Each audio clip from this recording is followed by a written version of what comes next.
New year पे मैंने एक विश मांगी थी कि मुझे एक वाइट हेयर्ड लोली वाइफ मिल जाए। मेरा मतलब है एकदम मासूम और नन्ही बच्ची जैसी क्यूट सी लड़की। पर किस्मत का खेल देखो, अगले दिन जैसे ही मेरी आंख खुली मैं खुद एक वाइट हेयर्ड लोली बन चुका था। नींद में चलते हुए मैं शीशे के पास गया और शीशे में दिखने वाली उस क्यूट और सॉफ्ट शक्ल ने मेरी सारी नींद उड़ा दी। माना कि मुझे ऐसी वाइट हेयर्ड लोलीज बहुत पसंद है, पर मैंने सपने में भी नहीं सोचा था कि मैं खुद वही बन जाऊंगा। इस पागलपन के बीच मेरे दिमाग में सबसे पहला ख्याल अपने जिगरी दोस्त से मदद मांगने का आया। पर साला किस्मत यहाँ भी खराब। मेरा वो दोस्त एक नंबर का लोलीकॉन है, यानी उसे ऐसी छोटी हाइट वाली क्यूट लड़कियां कुछ ज्यादा ही पसंद है।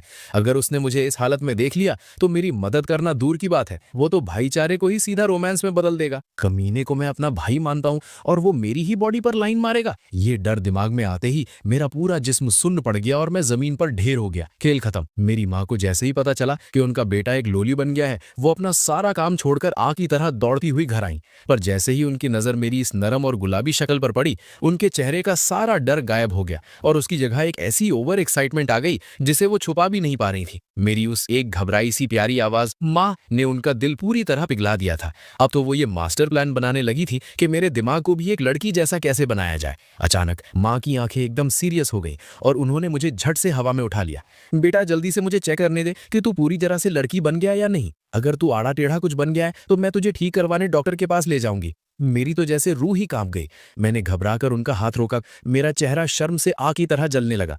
चेक करने की कोई जरूरत नहीं है, मैंने अभी खुद कंफर्म कर लिया है। ये सुनते ही माँ का चेहरा अजीब हो गया। उनकी आंखों में अजीब सी घिन साफ दिख रही थी।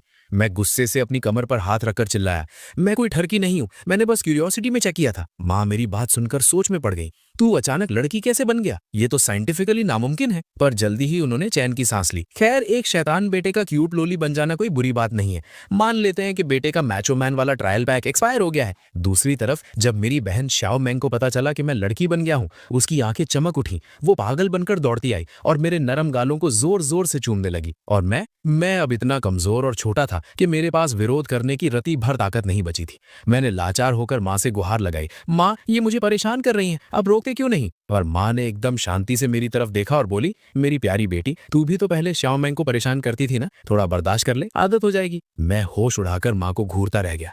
आपने अभी मुझे बेटी बुलाया?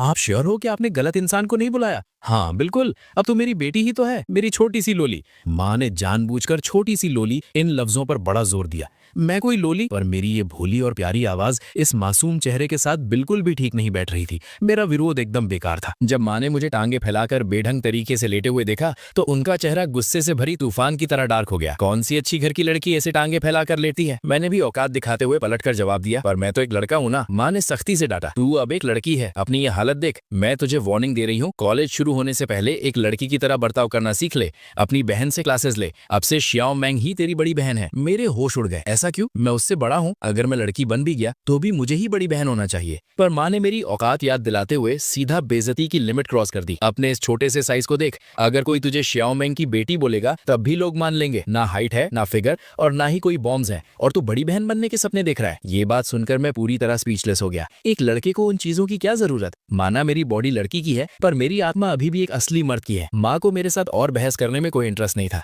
उन्होंने हमारे अगले महीने का पॉकेट मनी ट्रांसफर किया और वापस काम पर निकल गई। जाते जाते एक डेंजरस धमकी जरूर दे गई, अगर कॉलेज शुरू होने से पहले तू एक परफेक्ट लड़की बनना नहीं सीखी तो घर पर तेरी अच्छी खासी क्लास लगेगी। माँ के जाते ही लिविंग रूम में मेरी एक जोरदार चीख गूंज उठी। फोन पर आए उस 10,000 के लिविंग अलाउंस वाले मैसेज को देखकर मेरी आंखें फटी की फटी रह गईं। खेल देखो किस्मत का। इतने दिन से मेरी माँ मुझे भिखारी की तरह पाल रही थी। कहती थी कि बहन को मुझसे थोड़ा सा ज्यादा मिलता है, पर यहाँ तो पूरा एक जीरो ज्यादा निकला। गरीब बेटा अमीर बेटी, ये कहावत सच निकली। लगता है लड़की बनने के कुछ मस्त फायदे भी हैं। मैं ये सब सोच ही रहा था कि अचानक श्याओ मैंग ने पीछे से मुझे पूरी तरह अपने गले लगा लिया। श्यामू, अपनी बहन को एक किस दो मकलीस। मेरा दिमाग टोटली हैंग हो गया। भले ही तू अब मेरी बड़ी बहन बन गई है और मैं तेरी सारी बात मानूंगा, पर ये डिमांड थोड़ी औकात से बाहर नहीं हो गई? हमारा रिश्ता एकदम प्योर भाई बहन वाला है। अरे यार श्यामू, तू अभी इतनी क्यूट लग रही है कि तू मेरे रूल्स तोड़ रही है, और वैसे भी तो अब लड़की है, तो बस एक बार अपनी बहन को किस कर देना, बस एक बार। मैं स्ट्रिक्ट होकर मना करने ही वाला था, पर श्याओ मैंग की बेचारी आंसू भरी आंखों को देखकर मेरा दिल पिघल गया। रोना मत, ठीक है मैं किस कर देता हूँ। ये कहते ही मैंने उसके गोरे गालों पर एक छोटा सा किस कर दिया। श्याओमेंग खुशी से उछल पड़ी और उसने पाउंस करके मेरे गालों पर जोर से किस किया। श्यामू, तू सच में बहुत अच्छी है। और उसकी ठीक बाद उसने मुझे जबरदस्ती घसीट कर अपने कमरे में डाल दिया।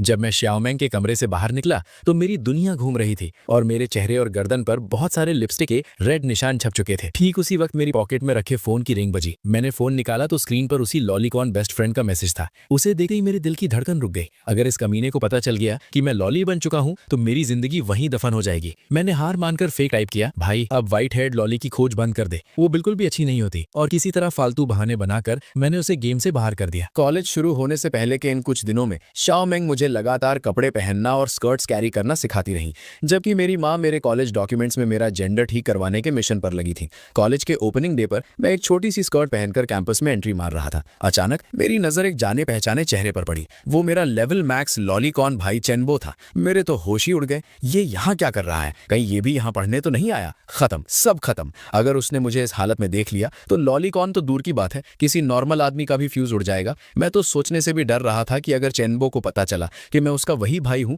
तो वो मेरे साथ क्या भौकाल मचाएगा। तभी एक और लड़का चेनबो के पास आया और बोला, चेनबो बॉस, आप जिसे ढूंढ रहे थे वो शाओमू मुझे मिल गई। कसम से मुझे नहीं पता था आपका दोस्त इतना क्यूट होगा। चेनबो वहीं पर पत्थर का बन गया। मेरा भाई एक असली मर्द है और तू उसे क्यूट बोल रहा है? तो अपना दिमाग हो चुका है क्या? उस लड़के ने अपना फोन चेनबो को पकड़ाते हुए कहा, पर बॉस पूरे कॉलेज में शाओमू नाम की सिर्फ यही एक लड़की है। चेनबो ने जैसे ही स्क्रीन पर झांका वो पूरी तरह से फ्रीज हो गया। स्क्रीन पर एक बेहद क्यूट व्हाइट हेड लॉली की फोटो चमक रही थी। अगर मेरा भाई सच में ऐसा दिखता है तो मैं अपनी 2.5 साल की आयु कम करके भी इससे शादी कर लूंगा। चेनबो थोड़ी देर के लिए सपनों की दुनिया में चला गया, पर जल्दी ही उसने अपना सर झटका। नहीं यार, ये लॉजिक के बाहर है। अगर ये शाओमू है तो मेरा भाई कहाँ गया? कहीं वो सच में व्हाइट हेड लॉली तो नहीं बन गया? ये ख्याल दिमाग में आते ही चेनबो ने तुरंत अपना फोन निकाला और मुझे कॉल लगा दी। दूसरी तरफ मेरी पॉकेट में फोन जोर से बजने लगा। कॉलर आईडी पर उस दरिंदे का नाम देखते ही मैंने तुरंत कॉल कट कर दी। अगर मेरी इस स्वीट आवाज ने उसके कानों पर हमला किया तो वो वहीं सीधा स्वर्ग सिधार जाएगा। कॉल कट होने पर चेनबो आग बबूला हो गया। औकात देख इसकी, अपने बाप की कॉल काट रहा है। कहीं सच में किडनैप तो नहीं हो गया? थोड़ी दूर खड़ा मैं पूरी तरह से पैनिक मोड में था। आखिर मैं अपने लड़की बनने का सच इससे कैसे छुपाऊं? डायरेक्ट सच बताना तो खुद की कब्र खोदने के बराबर था, क्योंकि मुझे याद आया कुछ वक्त पहले हम दोनों के बीच एक भयानक टॉपिक पर चर्चा हुई थी। भाई, अगर हम दोस्तों में से कोई अचानक लड़की बन जाए तो तू क्या करेगा? उस वक्त मैंने सबसे पहले अपनी छाती ठोकर हीरो वाली गारंटी दी थी। मैं सबसे पहले अपने दोस्तों को मौका दूंगा, भाई लोग पहले ऐश करेंगे। माना वो एक मजाक था, पर लगा है चेनबो ने उसे दिल पर ले लिया था। अब जबकि मैं सच में उसकी परफेक्ट लॉली बन चुका हूं तो अगर उसने मुझे अपना वो वादा याद दिला दिया तो? ये सोचते ही मेरी रूह कांप गई। मेरी बहन श्याओमेंग ने शायद मेरी ये टेंशन भांप ली थी। वो मुस्कुराते हुए बोली, जब अब तुम दोनों भाई भाई नहीं बन सके तो सीधा उसकी पत्नी ही बन जाओ ना। जब तू लड़का था तब भी चेनबो तेरे लिए जान छिड़कता था, अब तो वो तुझे हवा में उड़ा कर रखेगा। चेनबो के इस आफत के चक्कर में मेरा क्लास में बिल्कुल फोकस नहीं बन रहा था और जैसे ही मैंने घबराकर पीछे मुड़कर देखा, मेरी नजर सीधा उससे जा मिली। हम दोनों का टाइम वहीं रुक गया। मेरी हालत ऐसी थी कि मैं लफ्जों में बयां नहीं कर सकता। मुझे जीरो आइडिया था कि मैं अपने इस बेस्ट फ्रेंड का सामना कैसे करूं। वहीं दूसरी तरफ चेनबो मुझे आंखें फाड़कर ऐसे घूर रहा था जैसे मुझ में ही खो गया हो। उसके दिमाग में तूफान चल रहा था। ये लॉली कितनी क्यूट है, ये तो बिल्कुल मेरे सपनों की रानी जैसी है, और ऊपर से व्हाइट हेयर। मैंने इंटरनेट पे छान मारा पर ऐसी परफेक्ट व्हाइट हेयर लॉली कहीं नहीं मिली, और अब वो सीधा मेरे सामने खड़ी है। उस एक सेकंड के अंदर चेनबो ने तो हमारे पैदा होने वाले बच्चों के नाम तक सोच लिए थे। ठीक उसी वक्त चेनबो की नजर मेरे बगल में खड़ी श्याओमेंग पर पड़ी। वो उसको अच्छी तरह जानता था। उसने सस्पेंस तोड़ते हुए पूछा, श्याओमेंग, तुम इस लड़की को जानती हो क्या? ये सुनते ही मेरे दिल की धड़कन बुलेट ट्रेन बन गई। श्याओमेंग को अच्छी तरह पता है कि चेनबो एक नंबर का डेंजरस लॉलीकॉन है। कहीं ये चुड़ैल मुझे फंसा तो नहीं देगी। मैं अपने दिल को समझाने की कोशिश कर ही रहा था कि अचानक श्याओमेंग ने बड़ी सी मुस्कान के साथ ब्लास्ट कर दिया। अरे यही तो श्याओमू है। मेरी आंखें फटी की फटी रह गईं। अपनी ही बहन ने मुझे ऐसे सस्ते में बेच दिया। कौन सी बहन अपने भाई के साथ ऐसा धोखा करती है? उधर चेनबो का दिमाग अलग ब्लैंक हो चुका था। वो मेरे इस छोटे से लॉली रूप को घूरते हुए बड़बड़ाया, ये श्याओमू काफे हो सकती है, मजाक मत कर यार। श्याओमेंग ने एक शैतानी मुस्कान के साथ तुरंत कवर अप किया, ही अरे ये हमारी दूर की रिलेटिव है, बस इसका नाम भी श्याओमू ही है। ये एक्सप्लेनेशन सुनकर चेनबो थोड़ा कंफ्यूज जरूर हुआ, पर लगता है उसने मेरी असली आइडेंटिटी पे शक नहीं किया। पर अगले ही सेकंड उसकी बात ने मेरे दिल की धड़कन वापस बुलेट ट्रेन बना दी। पर एक मिनट, मैंने तो श्याओमू से व्हाइट हेयर्ड लॉलीज के बारे में कितनी बार पूछा था। उसने कभी नहीं बताया कि उसके खानदान में ही एक है। साला अकेले के लिए मजे लूटना चाहता था। श्याओमेंग की हंसी थोड़ी ऑकवर्ड हो गई। मेरा भाई एक नंबर का आलसी है, उसे रिश्तेदारों के यहाँ आना जाना पसंद नहीं, इसीलिए उसे इसके बारे में सच में नहीं पता था। अचानक चेनबो ने टॉपिक घुमाया, वैसे तेरा भाई है कहाँ? कॉलेज शुरू हो गया पर जनाब का कोई अता पता नहीं। 2 महीने की छुट्टियों में एक बार शक्ल नहीं दिखाई, दोस्ती भूल गया क्या? श्याओमेंग ने कनखियों से मेरी तरफ देखा और एक बम फोड़ दिया। मेरे भाई को पता था तुझे लॉलीज कितनी पसंद है, इसीलिए वो जेंडर चेंज करवाने गया है, यकीन करेगा। ये एकदम खुला मजाक था और चैनबो घंटा इस पर विश्वास करने वाला था। धरती पर ऐसी नामुमकिन चीजें थोड़ी ना होती हैं। तभी शियाओ मेंग के दिमाग की बत्ती जली और वो जोर से हंसी। अरे उसको बवासीर हो गई थी, हॉस्पिटल गया था ऑपरेशन करवाने, कटोरा जितना बड़ा था, अब 2-3 साल तक बेड से उठ नहीं पाएगा। ये सुनते ही चैनबो का ठहाका पूरी क्लास में गूंज गया। अच्छा तो ये चक्कर है। मैं भी सोचूं मेरा भाई किसी शर्मीली लड़की की तरह मिलने से बहाने क्यों बना रहा है। साले को बवासीर का चक्कर था, शर्म के मारे छुप रहा था। बगल में बैठा मैं गुस्से से आग बबूला हो रहा था। इस बेइज्जती पर मेरा मन कर रहा था कि इन दोनों को खरी खोटी सुनाऊं, पर एक लफ्ज बोलते ही मेरा भांडा फूट जाता। खून का घूंट पीकर मैं चुपचाप अपनी सीट पर बैठ गया। नजर उठाते ही एक नया झटका लगा। चैनबो पूरी तरह से आंखें फाड़कर मुझे ही ताड़े जा रहा था। शाओ मेंग ने भी हमारी आंखों का ये टकराव देख लिया। उसकी शैतानी मुस्कान और चौड़ी हो गई। वैसे तुम दोनों की जोड़ी काफी मस्त लग रही है। ये बोलते ही उस चुड़ैल ने मुझ 1.5 मीटर की मासूम लोली को उठाया और सीधा चैनबो के बगल वाली खाली सीट पर पटक दिया। अब चैनबो के होश उड़ने की बारी थी। उसने लाल टमाटर जैसा चेहरा बना लिया। शाओ मेंग की इस हरकत पर मेरे पास गालियों के अलावा कोई शब्द नहीं बचे थे। चैनबो की वो ठरकी निगाहें बर्दाश्त के बाहर थी और ऊपर से मेरी सगी बहन हमारा रिश्ता पक्का करवाने में लगी थी। इससे अच्छा तो जमीन फट जाए और मैं उसमें समा जाऊं। उस लोलीकॉन के बगल में बैठते ही मेरी पीठ पर ठंडी झुरझुरी दौड़ गई। पूरे जिस्म पर गूज़बम्स आ गए। ऐसा लग रहा था जैसे कोई भयानक दरिंदा मेरा शिकार करने वाला हो। बाहर से मैं एकदम चिल बनने की एक्टिंग कर रहा था, पर अंदर ही अंदर मेरी आत्मा रो रही थी। भाई भगवान के लिए मुझे छोड़ दे, ऐसे मत घूर मुझे। माना मैं अभी तेरी ड्रीम गर्ल लग रही हूँ, पर अपने दिमाग से ये कचरा निकाल दे। अफसोस ये सारी भड़ास मैं सिर्फ अपने अंदर ही निकाल सकता था। ठंडी सांस छोड़ते हुए मैं खिड़की की तरफ देख ही रहा था कि अचानक एक जानी पहचानी मासूम सी आवाज मेरे कानों में गूंजी। ऐसा क्यों, ऐसा क्यों? मैं बड़ी बहन हूं ना, तो फिर मुझे छोटी बहन क्यों बनना पड़ रहा है? एक पिंक हेड गुस्से से भरी छोटी सी लोली तूफान की तरह क्लास में घुसी और सीधा आकर मेरी बाहों में गिर पड़ी। शायद हम दोनों का दुख एक जैसा था, इसीलिए मैं और ये पिंक हेड लोली देखते ही देखते पक्के दोस्त बन गए। ये नजारा देखकर चैनबो के दिमाग के सारे तार उड़ गए। एक ही क्लास में 2-2 लोलीज, वो भी एकदम टॉप टियर खूबसूरत। ये कोई कॉलेज नहीं है भाई, ये तो सीधा स्वर्ग है। उसका मुंह खुला का खुला रह गया। बगल में 2-2 गुड़ियों को बैठे देखकर उसकी नजर वहां से एक सेकंड के लिए भी नहीं हटी। बीच बीच में वो चुपके से फोन निकालता, हमारी फोटोज क्लिक करता और तुरंत अपने जिगरी दोस्त शाओ मू को सेंड कर देता। अगले ही सेकंड मेरी पॉकेट में रखा फोन बज उठा। शुक्र है चैनबो ने इस पर ध्यान नहीं दिया। वो तो बस अपने भाई के रिप्लाई का वेट कर रहा था। उस बेचारे को सपने में भी अंदाजा नहीं था कि उसका जिगरी दोस्त सिर्फ एक लोली बन ही नहीं चुका है, बल्कि ठीक उसकी नाक के नीचे बैठा है। अजीब सी ऑकवर्डनेस फील हो रही थी। सामने ही बैठा हूं, पर अनजान बनकर फोन पर चैट करनी पड़ रही है। चैनबो का मैसेज था, देख भाई हमारी क्लास की व्हाइट हेड लोली कितनी क्यूट है, तेरा ना आना सबसे बड़ा लॉस है। ऊपर से ये तेरी दूर की रिलेटिव है और साथ में एक पिंक हेड लोली भी है। उसके चेहरे पर आशिकों वाली मुस्कान थी। मैंने फोटो खोलकर देखी तो सच में मैं खुद काफी सुंदर लग रहा था। बस फ्लैट चेस्ट और छोटे साइज को छोड़ दिया जाए तो बाकी पूरी शक्ल कॉलेज की टॉप ब्यूटी वाली थी। मैंने एक नॉर्मल रिप्लाई चिपका दिया, हाँ ये व्हाइट हेड लोली सच में क्यूट तो है। तुरंत चैनबो का रिप्लाई आया, हे है ना, पर भाई तू इस पर लाइन मत मारना, मैंने तो इसके और अपने बच्चों के नाम तक सोच लिए हैं। ये पढ़ते ही मेरे दिमाग का फ्यूज उड़ गया। किसको तेरे साथ बच्चे पैदा करने अबे चैनबो, कमीने दरिंदे। थोड़ी देर की बकवास के बाद चैनबो वापस असली मुद्दे पर आ गया। पर तू कॉलेज कब आ रहा है? सही सही बता, वरना मैं सीधा हॉस्पिटल आकर तुझे उठा लाऊंगा। हॉस्पिटल का नाम सुनते ही मैं पैनिक हो गया और जल्दी से बहाना मारा, अरे रिकवर होने दे पहले, अभी डिस्चार्ज नहीं हुआ हूँ, कोई मर थोड़ी गया हूँ जो इतनी जल्दी मची है तुझे। देखते ही देखते कॉलेज खत्म होने का टाइम आ गया। शाओ मेंग एक बड़ा सा ट्रॉली बैग घसीटे हुए मेन गेट की तरफ जा रही थी।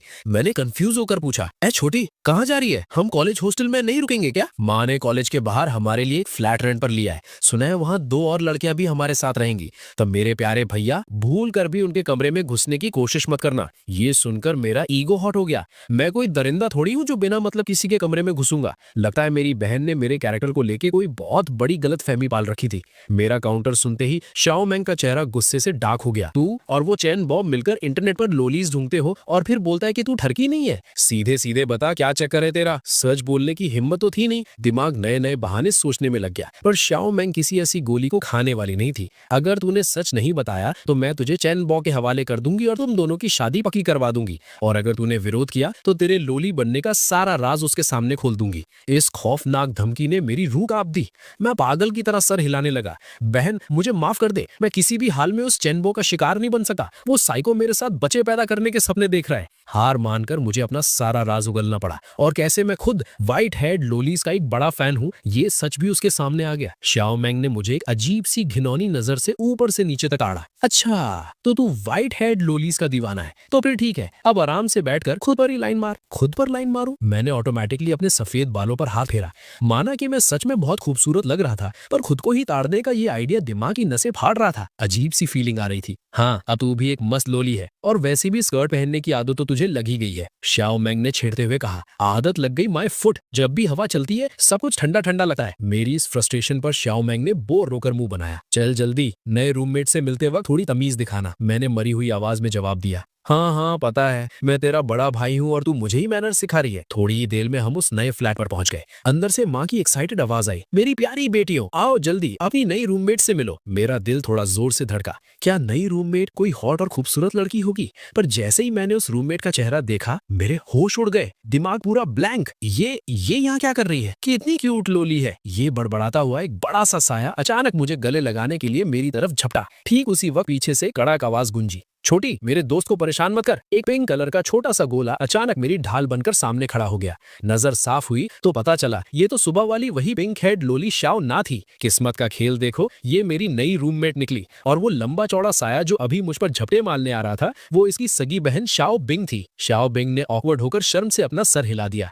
मेरा दिमाग 2.5 सेकंड के लिए टोटली हैंग हो गया। खैर, जब एक तगड़ा माचो मैन पलक झपकते ही लोली बन सकता है, तो इन दोनों बहनों के साइज का ये जमीन आसमान का फर्क कौन सा बड़ा लॉजिक तोड़ रहा था। मुझे इतना चिल देकर शाओना ने आगे बढ़कर मेरे कान में फुसफुसाया, मेरी बहन शाओबिंग एक नंबर की लेवल मैक्स लॉलीकॉन है, गलती से भी इसके आसपास मत भटकना। खासकर तेरे जैसी आफत लड़की तो बिल्कुल नहीं, जो क्यूटनेस के सारे रूल्स तोड़ रही है, वरना ये तुझे सीधा सोफा पर पटककर जोरदार किस करेगी, बचा भी नहीं पाएगी खुद को। अरे वाह, इतना मस्त औकात से बाहर वाला ऑफर, अगली बार पक्का ट्राई करना पड़ेगा। उन दोनों के वहां से निकलते ही मैं एकदम सेटिस्फाइड होकर अपने छोटे से बेड पर ढेर हो गया। पर तभी फोन की स्क्रीन चमकी। वही दरिंदा चैनबो। मैसेज में लिखा था, भाई कौन से हॉस्पिटल में है तू? आज मैं एकदम वेला हूँ, अपनी नई ब्रांड न्यू सुपर कार निकालकर तुझे लॉन्ग ड्राइव पर ले चलता हूँ। फ्रस्ट्रेशन में सर पीटते हुए मैंने टाइप किया, कोई जरूरत नहीं है, धन्यवाद। अगर ये चैनबो एक हरकी लॉलीकॉन नहीं होता तो शायद मैं एक बार हिम्मत करके उसे अपना पूरा सच उगल देता। टेंशन से मेरी नसें फटने लगी थी। अगर सच में इस कमीने ने मेरे इस रूह पर लाइन मारना शुरू कर दिया तो मैं क्या करूंगा? क्या मैं उसके मुंह पर बोलूंगा, सॉरी आशिक, मैं तो तेरा जिगरी भाई हूँ? नहीं,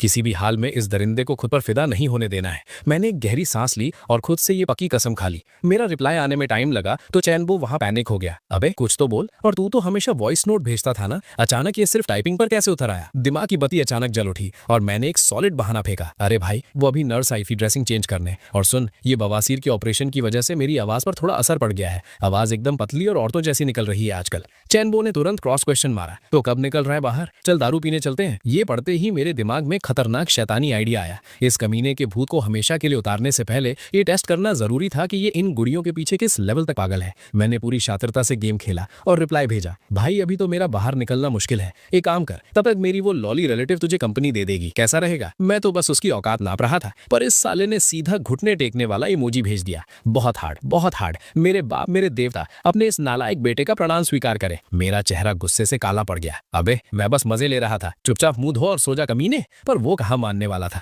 अरे ऐसे मत कर भाई, मैंने तुझे अपना बाप मान लिया है, तू उसका रिलेटिव है ना, तेरे पास तो पक्का कोई ना कोई जुगाड़ होगा उसे बाहर लाने का। जिंदगी में पहली बार चैनबो ने मुझे बाप बोलकर बुलाया था। आज पता चला कि ये साला अंदर से कितना बेशरम और बिना हड्डी का है। एक तो इतना बड़ा अमीर ज़्यादा है और इसके शौक इतने अजीब और घटिया है। अजीब शौक इसे बोल रहा है। मुझे जो लड़कियां पसंद है उनकी हाइट बस थोड़ी छोटी होती है, दैट्स इट। उसकी इस ढीठ दलील ने मुझे और इरिटेट कर दिया। बातों में चैनबो से जीतना नामुमकिन लग रहा था, इसीलिए मैंने तुरंत एक नया बहाना चिपकाया। चल मान लिया मैं उसे तेरे साथ भेज दूं, पर तू एक लड़की को अपने साथ ठेले पर दारू थोड़ी पिलाने ले जाएगा। पर ये आशिक तो पूरी तैयारी करके बैठा था, मैं उसे छोटी स्कर्ट्स खरीदने ले जाऊंगा ना, फूल मेकअप का सामान जो उसको पसंद आएगा सब दिला दूंगा। छोटी स्कर्ट्स, ये शब्द पढ़ते ही मेरी आंखें फटकर बाहर आने को हो गईं। कमीने चैनबो अब सीधा गिफ्ट और कपड़ों पर आ गया। साले मुझे पता है तू बस मेरी इस बॉडी पर लाइन मार रहा है। किसी भी हाल में इसके साथ जाना तो मौत को दावत देना था। और उसका अगला मैसेज और भी भयानक था, अगर तूने मेरी सेटिंग नहीं करवाई तो मैं सीधा तेरे घर आकर तुझे ढूंढ निकालूंगा। ये पढ़ते ही मेरा दिमाग सुन पड़ गया। ये तो मैंने अपने ही पैरों पर कुल्हाड़ी मार ली। क्या आप सच में साइको के साथ डेट पर जाना पड़ेगा? पूरे 2.5 घंटे तक दिमाग खपाने के बाद आंसू पीते हुए मैंने अपने सबसे जिगरी दोस्त चैनबो को हमेशा के लिए ब्लॉक मार दिया। माफ करना मेरे भाई, अब हम अगले जन्म में ही दोस्त बनेंगे। उसी रात मुझे एक बड़ा ही अजीब और भयानक सपना आया। सपने में वही दरिंदा चैनबो सीधा मेरा रास्ता रोकर खड़ा था। ओए शाओमू, कब तक नाटक करेगा? तू एक लोली बन चुका है, ये बात तूने मुझे क्यों नहीं बताई? क्या तू मुझे अपना भाई नहीं मानता? अगले ही सेकंड चैनबो झट से एक घुटने पर बैठ गया और जादू की तरह उसके हाथ में गुलाब का गुच्छा आ गया। मुझे पता था तेरे दिल में मेरे लिए फीलिंग है। शाओमू, मुझसे शादी कर ले और मेरी बीवी बन जा। ये रुला देने वाली लाइन सुनते ही मेरी रूह कांप उठी। अबे चैनबो, मैं तेरा भाई हूँ। मेरा घंटा कोई भाई नहीं है। आज से तू सिर्फ और सिर्फ मेरी बीवी है। उसकी ये नीच बातें सुनकर मेरा दिमाग फटने वाला था। मैं तुझे जिगरी यार मानता हूँ और तू मुझ पर ही लाइन मार रहा है। साले कमीने, तू सच में मेरी बॉडी चाहता है? मेरा ये गुस्सा चैनबो के लिए किसी मजाक से कम नहीं था। बिना सोचे समझे उस दरिंदे ने मेरे इस नन्हे से जिस्म को हवा में उठा लिया। मैंने हाथ पैर मारकर पूरी जान लगाई, पर सब बेकार। हार कर मैंने अपनी तरफ से सबसे खतरनाक और आग बबूला नजर से उसे घूरा, पर साला ये दाव भी उल्टा पड़ गया। मेरा गुस्सा देखकर वो और पिघल गया। शाओमू, तू गुस्से में और भी ज्यादा क्यूट लगती है। तूने वादा किया था ना कि अगर तू कभी लोली बनी तो सबसे पहला मौका तू अपने भाई को ऐश करने के लिए देगी। एक झटके के साथ मेरी नींद खुल गई। सांसें उखड़ी हुई थी और पूरा जिस्म पसीने से भीग चुका था। ये तो पूरी तरह औकात के बाहर था। इसीलिए अगले दिन कॉलेज में मैंने खुद को जमीन में गाड़ लेने वाली जीरो प्रोफाइल मेंटेन की। क्लास में चुप, ब्रेक में चुप, किसी से नजर तक नहीं मिलाई। पर किस्मत को तो कुछ और ही मंजूर था। कॉलेज खत्म होते ही बिल्कुल उस डरावने सपने जैसा ही एक टेरिफाइंग सीन रियलिटी में बदल गया। चैनबो ने मुझे सीधा कॉरिडोर में घेर लिया था और उसके चेहरे पर ठीक सपने वाली वही शैतानी मुस्कान थी। उस जानी पहचानी शक्ल पर नजर पड़ते ही मेरे दिमाग में कल रात का वो भयानक सपना चलने लगा जहां वो दरिंदा मुझे जोर जोर से किस कर रहा था। मेरी रूह कांप उठी और मैं वहीं पत्थर बन गया। चैनबो, मैं पहले ही वार्निंग दे रही हूँ, एक कदम भी आगे मत बढ़ाना। मैं तेरी उन नीच और घटिया डिमांड्स को कभी पूरा नहीं करूंगी। चैनबो का चेहरा एकदम ब्लैंक था, जैसे उसके दिमाग की बत्ती फ्यूज हो चुकी हो। अरे, मैं तो बस दोस्ती का हाथ बढ़ाना चाहता था। अब होश उड़ने की बारी मेरी थी। तो ये कमीना सिर्फ दोस्ती करना चाहता था। ओह, दोस्ती? दोस्ती तो बहुत अच्छी बात है, पर भाई मुझे एक बहुत जरूरी काम है। बाकी की पंचायत कल करेंगे। उसकी बात पूरी होने से पहले ही मैं वहां से गोली की रफ्तार से निकल लिया। नीचे बिल्डिंग के बाहर पहुंचकर ही मेरे फेफड़ों ने ठीक से हवा अंदर ली। मेरा बाप रे, ये लोलीकॉन लोग सच में आफत होते हैं। एक नजर ही काफी थी मेरे रोंगटे खड़े करने के लिए। कल से छुट्टी होते ही सीधा श्याओना और बाकी सबकी ढाल के पीछे छुपकर ही घर जाऊंगा। घर का दरवाजा खुला तो अंदर सन्नाटा था। श्याओना और बाकी कोई भी अभी तक वापस नहीं आए थे। लिविंग रूम की टेबल पर बस श्याओना का छोड़ा हुआ एक नोट पड़ा था। मैं और मेरी बहन बाहर जा रहे हैं। भूख लगे तो खुद ऑर्डर कर लेना और ध्यान रखना किसी अनजान आदमी के लिए दरवाजा मत खोलना। बाहर से खाना ऑर्डर करना, यह तो मेरे बाएं हाथ का खेल है। अनजान आदमी की तो औकात क्या, कोई बदमाश भी आ जाए तो तेरा भाई उसको एक मुक्के में ढेर कर देगा।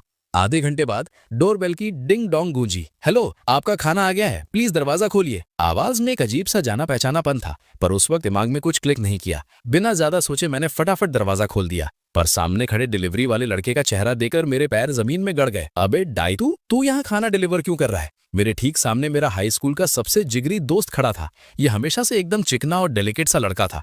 इतना चिकना कि एक टाइम पर चैनबो जैसा दरिंदा भी इस पर लाइन मारने वाला था। अरे, हम दोनों एक दूसरे को जानते हैं क्या? डाइतू ने थोड़ा कंफ्यूज होकर पूछा। मैं शाओमू हूँ। ये 3 लफ्ज मुंह से निकलते ही मुझे मेरी औकात याद आ गई। खेल खत्म। मैं पूरी तरह भूल चुका था कि मैं अब एक सफेद बालों वाली नन्ही लोली बन चुका हूँ। पसीना पोंछते हुए मैंने तुरंत कवर फायर दी। मेरा मतलब, मैं चैनबो की क्लासमेट हूँ। उसी ने मुझे तेरे बारे में बताया था और तेरी फोटो दिखाई थी। डाइतो की निगाहें अभी भी मुझे थोड़ा शक के साथ घूर रही थी। उसने गहरी सांस ली और एक बड़े भाई की तरह ज्ञान दिया। बहन तो दिखने में सच में बहुत खूबसूरत और क्यूट है। एक फ्री की एडवाइस देता हूँ, उस चैनबो से जितना दूर रह सकती है रहना। खैर, मुझे अभी और ऑर्डर्स डिलीवर करने हैं, मैं निकलता हूँ। और हाँ, चैनबो को मत बताना कि मैंने उसकी औकात दिखाई है। मैं दरवाजे पर खड़ा रह गया। मेरे होठ अजीब तरीके से फड़फड़ाने लगे। एक बात तो साफ थी, हमारे पूरे दोस्तों के सर्कल को चैनबो के इन घटिया और नीच शौकों के बारे में अच्छी तरह पता है। और ठीक उसी वक्त सीढ़ियों से उतरते हुए डाइतू के कदम अचानक रुक गए। 1 मिनट, क्या उस लड़की ने अभी अपना नाम शाओमू बताया? कहीं मेरे कानों ने धोखा तो नहीं दिया? डाइतू का दिमाग तेजी से घूमने लगा। उस लड़की का बात करने का टोन और आवाज बिल्कुल वैसी ही थी जब मैं बाप बनकर अपने दोस्त शाओमू के लिए फ्री का खाना ले जाता था। नहीं, दिमाग की दही हो रही है। मुझे सीधा चैनबो भाई से ही क्लियर करना पड़ेगा। तुरंत अपनी पॉकेट से फोन निकालकर डाइतू ने मैसेज टाइप किया। चैनबो भाई, क्या तू किसी शाओमू नाम की लड़की को जानता है? हाँ, अच्छी तरह जानता हूँ, पर अचानक ये सवाल क्यों? चिन्बू का रिप्लाई आया। सुना है वो शाओमू के खानदान की ही कोई दूर की रिलेटिव है। तू क्या इस बात पर विश्वास करता है? डाइटू का दिमाग पहले ही घंटी बजा चुका था। भाई, मुझे इस पूरे केस में एक भयानक झोल लग रहा है। डाइटू शुरू से ही हर छोटी डिटेल नोटिस करने वाला शातिर बंदा था। उसके दिमाग में ये बात बैठ गई थी कि वो लड़की 99% शाओमू ही है। कहीं सच में अपना भाई लड़की तो नहीं बन गया? कड़ियां जोड़ते हुए डाइटू ने सीधा निशाना लगाया। तुझे नहीं लगता शाओमू आजकल जानबूझकर हमसे मुंह छुपा रहा है और हमें इग्नोर मार रहा है? फोन के उस पार चैनबो थोड़ा सोच में पड़ गया। बात तो सच थी, पर एक हटे कटे मर्द का अचानक अचानक से एक नन्ही सी लड़की बन जाना, ये लॉजिक से पूरी तरह बाहर था। इसीलिए उसने अपने दिमाग को यही समझाया कि वो पक्का कोई रिलेटिव ही होगी। फिर अचानक उस लॉलीकॉन की नीच हंसी गूंजी। भाई क्या पता ऐसा हुआ हो कि शाओमू को मेरी तड़प देखी नहीं गई और उसने खुद को एक क्यूट लड़की में बदल लिया हो ताकि वो मेरे इस आशिक दिल को इनाम दे सके। चिन्बो भाई, डाइटू का मुंह खुला का खुला रह गया। तेरी ये हंसी तो ठरकी है ही, पर तेरे दिमाग का कचरा तो उससे भी बड़ा दरिंदा है। पागल वागल हो गया क्या? चिन्बो की भौहें तन गई। बेटा डाइटू, लगता है तू आजकल हवा में कुछ ज्यादा ही उड़ रहा है। बहुत दिन से मेरी मार नहीं पड़ी ना तुझे? भूल गया हॉस्टल के बेड पर कैसे रो रो कर मुझे पापा बुलाता था? ये सुनते ही डाइटू का पूरा जिस्म ऐड गया। पुराने बुरे दिनों की याद दिमाग में आग की तरह ताजा हो गई। वो बेचारा शुरू से ही दुबला पतला और कमजोर था। हॉस्टल के कमरे में कोई भी उसे पीट देता था और वो उन दोस्तों की फूड चेन में सबसे नीचे, यानी उनका चौथा भाई था। टॉपिक घुमाते हुए चिन्बो की सीरियस आवाज आई, चल बकवास बंद कर, आज रात सारे भाई मिलते हैं और इस शाओमू वाले चक्कर को सॉल्व करते हैं। नंबर 2 वाले भाई को भी बुला लेना, बहुत दिन से उसकी शक्ल नहीं देखी। कॉल कट होते ही चिन्बो ने तुरंत अपने खबरी को मैसेज डाला, पता लगाओ शहर के किस हॉस्पिटल में शाओमू नाम का बंदा भर्ती है, पूरी छानबीन करके रिपोर्ट दो। और उधर मेरी हालत, मैं लिविंग रूम में एकदम भीगी बिल्ली बना सिर झुकाए शांति से डांट खा रहा था। शाओ मेंग सोफे पर टांग रखे किसी माफिया बॉस की तरह बैठी थी। उसका गुस्से वाला ऑरा इतना खतरनाक था कि वहां सांस लेना भी मुश्किल हो रहा था। बगल में बैठी शाओ बेंग और शाओ ना ऑकवर्ड हालत में एक दूसरे की शक्ल देख रही थी। बता अब, शाओ मेंग की कड़क आवाज ने सन्नाटा तोड़ा। मेरा छोड़ा हुआ नोट जमीन पर कैसे गिरा था? मैंने क्लियरली बोला था ना कि किसी अनजान आदमी के लिए दरवाजा नहीं खोलना है, और तूने क्या किया? बिना पीप होल से झांके सीधा दरवाजा खोल दिया। कसम से मेरा दिमाग खराब कर दिया है तूने। मैंने रोते हुए एकदम लाचार आवाज में अपनी सफाई दी। पर मैं उस पीप होल तक पहुंच ही नहीं पा रहा था। मेरी हाइट ही नहीं है वहां तक। और वैसे भी वो डिलीवरी वाला भैया कोई अनजान नहीं, मेरा अपना रूममेट था। हम पहले से जानते हैं एक दूसरे को, इसीलिए मैंने दरवाजा खोला। भसड़ मच गई। ये लफ्ज मुंह से निकलते ही बगल में बैठी शाओ बिंग और शाओ ना के होश उड़ गए। वेट, वो डिलीवरी वाला तो एक लड़का था ना? शाओ ना की आंखें अब मेरे ऊपर से नीचे तक अजीब तरीके से घूम रही थी। शाओ मुंह, कहीं तू सच में एक लड़का तो नहीं है? शाओ बिंग आगे बढ़ी और उसने हल्के से मेरे नरम गालों को छुआ। इतनी सॉफ्ट स्किन और मासूम शक्ल वाला कोई लड़का कैसे हो सकता है? पर तुम दोनों अचानक चुप क्यों हो गई? कहीं ये सच में लड़का तो नहीं? शाओना का शक अब पूरी तरह यकीन में बदल रहा था। बिना एक सेकंड वेस्ट किए उसने सीधा अपने हाथ आगे बढ़ाए और झटके से मेरी स्कर्ट नीचे खींचना शुरू कर दिया। अभी दूध का दूध और पानी का पानी हो जाएगा, आज तेरा जेंडर चेक होके रहेगा। ये सब नौटंकी देखकर मैंने आफत की तरह अपनी स्कर्ट को दोनों हाथों से कस के पकड़ लिया। माना कि मैं अब एक लड़की बन चुका हूँ और मुझे किसी चीज के कटने का डर नहीं है, पर इसका मतलब ये थोड़ी ना है कि मैं इतना ओपन माइंडेड हो गया हूँ कि इनको अपनी चेकिंग करने दूं। ठीक उसी वक्त दूसरी तरफ चैनबो और बाकी भाई लोग एक रोड साइड ठेले पर बैठकर ठंडी बियर पीते हुए कबाब उड़ा रहे थे। गैंग के दूसरे नंबर के भाई ली कियांग ने सबसे पहले मुंह खोला। चैनबो भाई, तो तेरा मतलब है कि शियाओमू कॉलेज गया ही नहीं? चैनबो ने बियर का एक लंबा घूंट मारा और बोला, हाँ भाई, शियाओमू की बहन कह रही थी कि वो बवासीर का ऑपरेशन करवाने गया है, पर मुझे और अपने तीसरे भाई डाइटू को इस दाल में कुछ काला लग रहा है। ठीक उसी पल चैनबो के फोन की घंटी बजी। जो खबरी उसने शियाओमू की जासूसी के लिए लगाया था उसकी रिपोर्ट आ चुकी थी। रिपोर्ट पढ़ते ही होश उड़ने वाले थे। उसमें साफ लिखा था कि शियाओमू किसी हॉस्पिटल में नहीं बल्कि हुआकिंग यूनिवर्सिटी की क्लासेस अटेंड कर रहा है, और सबसे बड़ा भौकाल, उसके जेंडर वाले कॉलम में सीधा फीमेल, लड़की लिखा हुआ था। पूरी रिपोर्ट पढ़ते ही चैनबो किसी स्प्रिंग की तरह अपनी प्लास्टिक की कुर्सी से उछल पड़ा।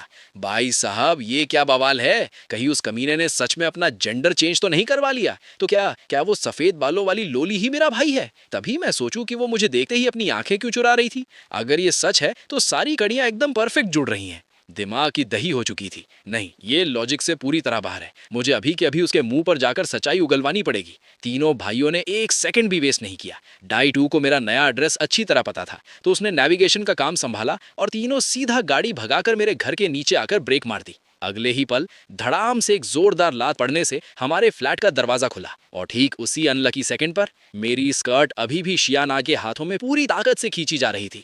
ये आफत देकर डर के मारे मेरे दोनों पैरों की ताकत ही गायब हो गई और दिल गले में आकर अटक गया। खेल पूरी तरह खत्म। मेरे 3 सबसे जिगरी दोस्त एक साथ मेरी चौखट पर खड़े थे।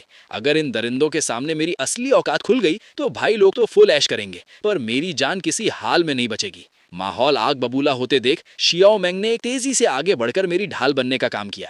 मैं डरपोकों की तरह अपनी छोटी बहन के पीछे दुबक गया। मेरी धड़कनें डीजे वाले बेस की तरह बज रही थी। लग रहा था आज यमराज से बचना नामुमकिन है। चैनबो गुस्से से अपनी भौएं ताने शियाओ मेंग की तरफ आगे बढ़ा, पर अनजाने में उसकी निगाहें शियाओ मेंग के ठीक पीछे छुपी मेरी मासूम और क्यूट सी लोली पर पड़ गईं। बस एक नजर और उस दरिंदे का वो भयानक गुस्से वाला चेहरा मक्खन की तरह पिघल गया। उसकी आवाज का सारा भौकाल एकदम हवा हो चुका था। उसकी टोन अचानक दिमाग थोड़ी सॉफ्ट हो गई। तेरा भाई ना तो कॉलेज में है और ना ही किसी हॉस्पिटल में, आखिर कहाँ गायब है वो? और ये शियाओमू नाम की तुम्हारी रिलेटिव का क्या सस्पेंस है? ये सुनते ही शियाओमेंग के होंठ थोड़े अजीब तरीके से फड़फड़ाए। उसने एक सॉलिड काउंटर मारा। मेरे भाई को कोई आम बवासीर नहीं हुई है, उसको सीधा खून के फव्वारे मारने वाली डेडली बवासीर हुई है। तो जाहिर सी बात है उसको किसी नॉर्मल नहीं बल्कि किसी बहुत बड़े स्पेशल हॉस्पिटल में एडमिट करवाना पड़ा है ना। चेनबो वहीं पर होश उड़ाकर खड़ा रह गया। खून के फव्वारे मारने वाली बवासीर? अच्छा, तो इसीलिए नॉर्मल हॉस्पिटल के रिकॉर्ड्स में इसका नाम नहीं मिला। पर अगले ही सेकंड उसने एक सीधा मौत वाला सवाल दाग दिया। तो फिर ठीक है, अब ये बता कि हुआकिंग यूनिवर्सिटी की अटेंडेंस रजिस्टर में सिर्फ एक ही शियाओमू नाम की स्टूडेंट है और वो भी एक लड़की है। इसे कैसे जस्टिफाई करेगी तू? ये मौत वाला सवाल आते ही शाओमेंग पूरी तरह ब्लैंक हो गई। किसको पता था कि चेनबो जैसा दरिंदा इस बार पूरे ठोस सबूत के साथ आएगा। होंठ फड़फड़ाते रहे पर कोई नया बहाना मुंह से नहीं निकला। और निकलता भी कैसे? आखिर वो शाओमू कोई और नहीं, मैं खुद ही तो था। मैं डर के मारे उसकी पीठ के पीछे दुबका हुआ था। खत्म, आज तो इस कमीने के हाथों मेरी लुटिया डूबनी तय है। ठीक उसी वक्त पिंक हेयर्ड लॉली शाओना अचानक ढाल बनकर सामने कूद पड़ी। गुस्से से आग बबूला होकर उसने चेनबो और उसके दोनों भाइयों पर उंगली उठा दी। तुम दरिंदों की औकात कैसे हुई हम लड़कियों के कमरे में जबरदस्ती घुसने की? और ऊपर से एक छोटी सी बच्ची को घेरकर सवाल पे सवाल दागे जा रहे हो? अंधे हो क्या? दिख नहीं रहा वो बेचारी डर के मारे रोने वाली है? अपनी कमर पर हाथ रखे शाओना का गुस्सा 7वें आसमान पर था और वो उन तीनों को धक्के मारकर बाहर निकालने पर उतर आई। माहौल गर्म होते देख शाओ बिंग ही आगे बढ़ी। मुझे इस भयानक टेंशन में देकर वो तुरंत मेरा हाथ पकड़कर वहां से निकलने लगी।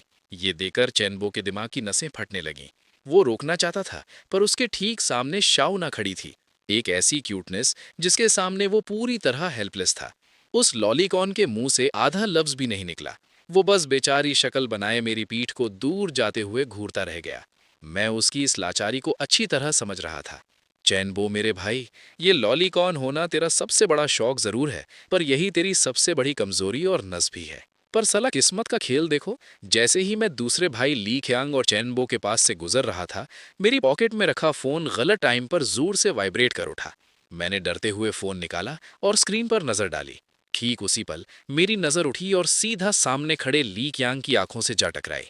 करंट लग गया। मैंने तुरंत पैनिक होकर आंखें चुराईं और गोली की रफ्तार से फोन वापस पॉकेट में ठूस लिया। ली क्यांग की आंखों में एक भयानक शक पैदा हो चुका था। मुझे घूरते हुए उसका सर झुका और निगाहें अपने फोन की स्क्रीन पर गईं। वो अपने जिगरी दोस्त शाओ मू का नंबर डायल कर रहा था। ये लड़की आखिर है कौन? ली क्यांग के दिमाग में घंटियां बजने लगीं।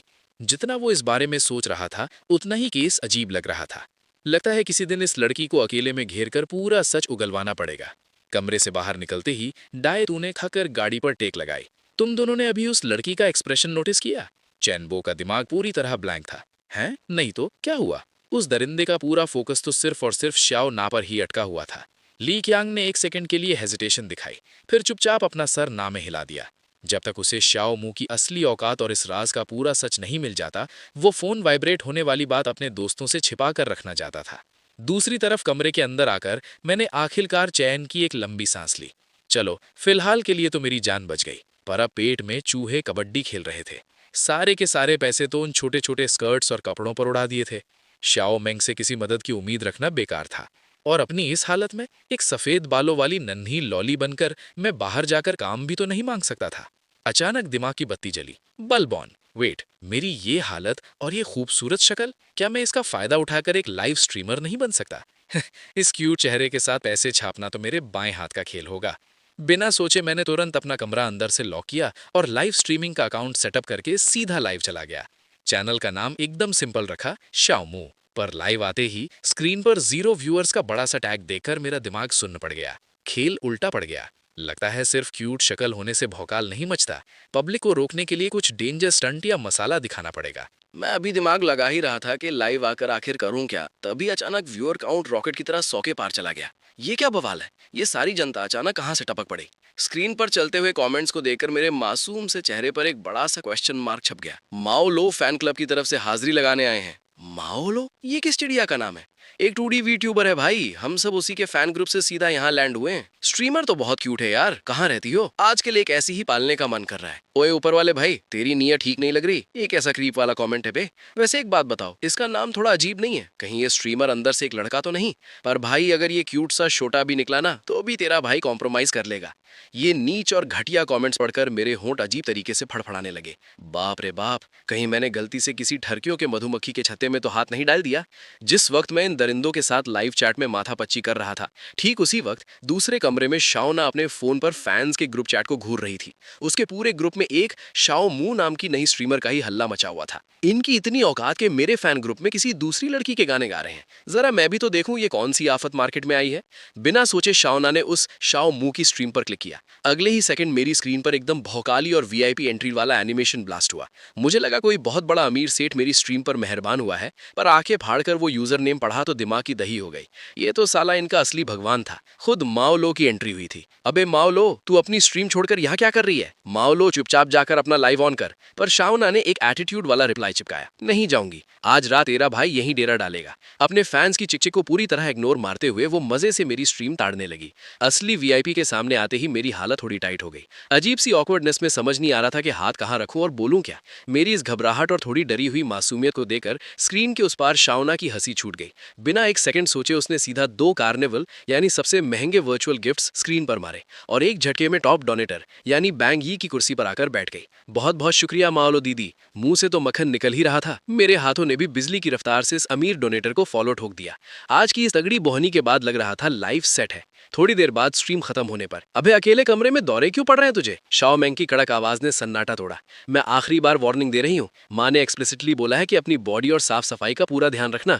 कहीं उल्टी सीधी बीमारियां यानी गायनेकोलॉजिकल इश्यूज मत पाल लेना अपने इस नए रूप में। मैं पागल ना बनूं तो क्या करूं? मेरी असली आइडेंटिटी का लगता है बैंड बज गया है। अपनी चुड़ैल बहन की उस अजीब और बेकार एडवाइस पर रति भर ध्यान दिए बिना मैं बस बिस्तर पर पागलों की तरह गोल गोल घूम रहा था। बिस्तर पर मेरे इस दौरे को देखकर शाओ मैंग ने एकदम घिनौनी शक्ल बनाई। इतनी क्यूट और फाड़ू शक्ल तेरे इस जिस्म पर एकदम वेस्ट है। ऐसा लग रहा है जैसे किसी टॉप मॉडल को दिमागी रोगी बना दिया हो। पर मेरा दिल अभी तक बुलेट ट्रेन की तरह धक धक कर रहा था। आखिर उस दूसरे भाई ली कियांग ने सीधा गोली दागते हुए अचानक मुझे एक मैसेज क्यों भेजा कि मुझे सब कुछ पता चल गया है? कहीं ऐसा तो नहीं? ये ख्याल दिमाग में आते ही मौत के डर से मैं स्प्रिंग की तरह बिस्तर से उछल पड़ा। क्या इस कमीने ली कियांग ने अपना तीसरा नेत्र यानी थर्ड आई खोल लिया है? इसे मेरे इस लोली बनने वाले राज की भनक आखिर लगी कैसे? दिमाग का पूरा दही हो चुका था। सैकड़ों बार दिमाग दौड़ाने पर भी कोई लॉजिक फिट नहीं बैठ रहा था। शाओ मैंग कंफ्यूज होकर थोड़ा आगे खिसकी। तो अब तेरा आगे का क्या प्लान है? कहीं तूने पूरी तरह से अपने पते तो नहीं खोल दिए उसके सामने? उसने वादा किया है कि वो इस राज को अपने तक ही रखेगा। मैंने नजरें चुराते हुए जवाब दिया। उसकी वो फुल कॉन्फिडेंस वाली बातें सुनकर 80% लग रहा है कि उसे सच्चाई का पूरा पता चल चुका है। शाओ मैंग ने झटके से मेरा फोन छीना और चैट हिस्ट्री स्क्रॉल करने लगी। उसकी भौएं तन गई। मुझे अजीब सी फीलिंग आ रही है। तेरा ये जिगरी भाई तेरे साथ ब्लफ खेल रहा है और तुझसे सच उगलवा रहा है। नहीं यार, ऐसा नहीं हो सकता। मैंने किसी खिलौने वाले ढोलक की तरह जोर जोर से अपना सिर ना में हिलाया। हम लोग एक दूसरे के लिए जान देने वाले भाई हैं। वो मेरे साथ ऐसी घटिया चाल थोड़ी खेलेगा। पर उस भूतनिके ने एक बार भी क्लियर वर्ड्स में नहीं लिखा कि उसे तेरे लड़की बनने का सच पता चल गया है, और ना ही उसने कोई एग्जैक्ट डिटेल दी। तो फिर तू आग बबूला होकर खुद ही अपनी औकात क्यों बता बैठा? ये सुनते ही मेरे पैरों तले जमीन खिसक गई और मैं पत्थर बन गया। अबे नहीं, मेरे इस मासूम लड़के जैसे दिल के साथ मेरे ही भाई ने इतना बड़ा स्कैम कर दिया। ठीक उसी वक्त फोन के दूसरी तरफ बैठा ली कियांग भी पूरी तरह से होश उड़ा चुका था। ये चल क्या रहा है? आजकल दुनिया के किस देश की टेक्नोलॉजी इतनी भौकाली हो गई है जो एक तगड़े मर्द को लोली बना दे? माना कि ये सब किसी साईफाई मूवी का कचरा लग रहा था, पर सच्चाई ठीक उसकी आंखों के सामने स्क्रीन पर चमक रही थी।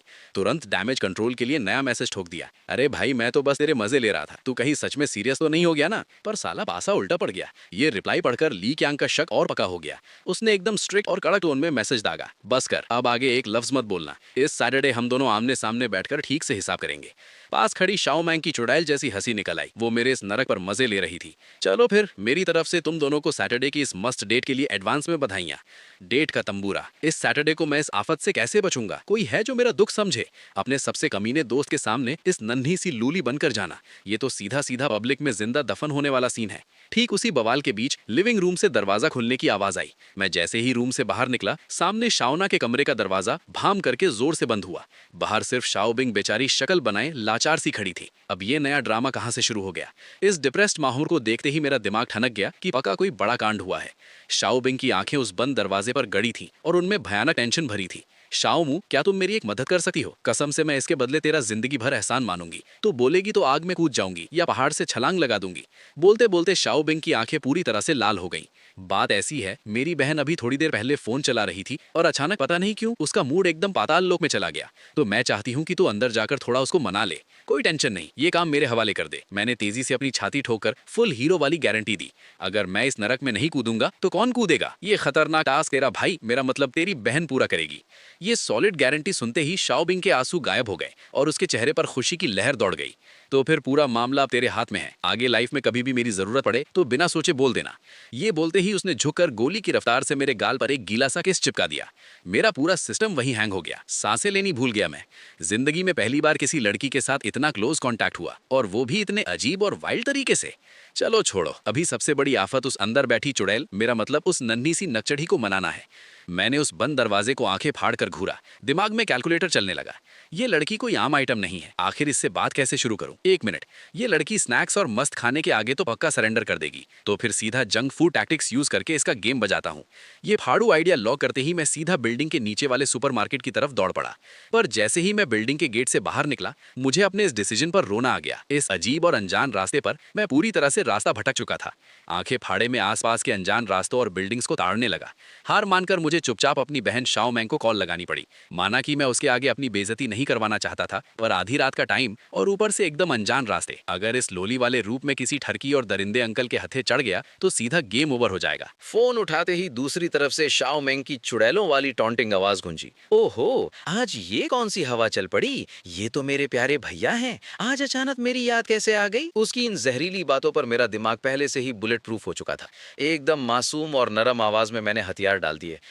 मैं रास्ता भटक गया हूँ, जल्दी आकर मुझे यहाँ से उठा ले। सुपरमार्केट के बाहर मैं भारी भरकम स्नैक्स के थैलों को उठाए एकदम बेचारी हालत में सिकुड़ा हुआ खड़ा था।